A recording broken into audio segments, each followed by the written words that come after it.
So I don't know, what are the other benefits of, teaching our children this native language? I'm interested, I need to know. Politics. Politics. Yeah. Very important. Wow. True. I never thought of it. Very important. I haven't even seen the Very connection. important. Yeah, What's the connection? You see, growing up, the first language I spoke in my life was Hausa. They were always leaving me with my maternal grandmom.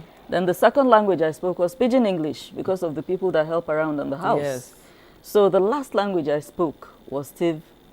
And you said something about the onus lies on mothers because they're mostly at home. My mother was a nurse. She was always at work. So incidentally, it was my dad that got frustrated one day, because I was speaking a pidgin Tiv, so to speak. Yes, I don't know how else to put it because I was just picking up small. I didn't really know how to speak the thing. I didn't know the difference between brother and friend. So if their relatives came around, or if our relatives came around, I would come and tell them, your friend is looking for you. So the poor man got frustrated and was like, no, we have to do something about this. So he got me storybooks in Tiv language. At the time, there were storybooks in Tiv language. Wow. And he would put me through pronunciation, reading, and things like that. If I spoke funny Tiv, he would correct me and such.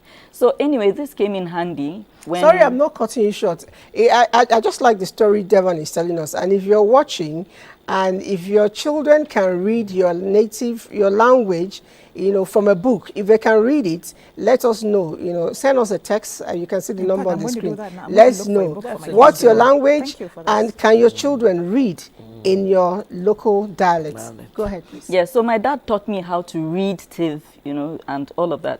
So that came in handy when I went home for politics. Yeah.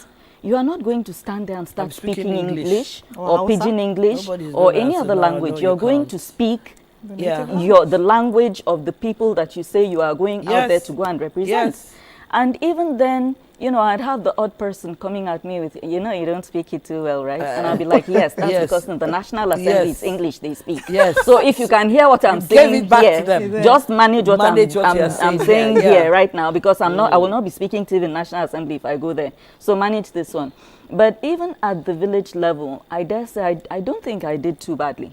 Wow. I don't think I did too badly.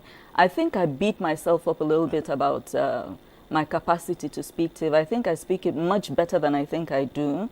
And additionally, I've had people tell me that you speak it well. My problem is when I'm with people I feel speak much better than I do, I begin to stutter and stumble because I become very self-conscious. Same thing happens to me with Hausa.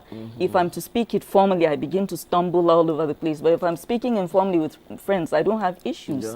So you need that if you're having political ambitions and you speak only English or some other language, you need to go dust up the language of the people that you say you are going to represent. So that's another very important reason why you need your native tongue. I really am glad she mentioned the storybook thing, because I'm going to now go and look for storybooks in full day for my kids. I think thank you for You'll sharing probably that. find them. There must be some kind of storybook, and I think to help with it. Absolutely, I'll do that. Thank you for sharing that.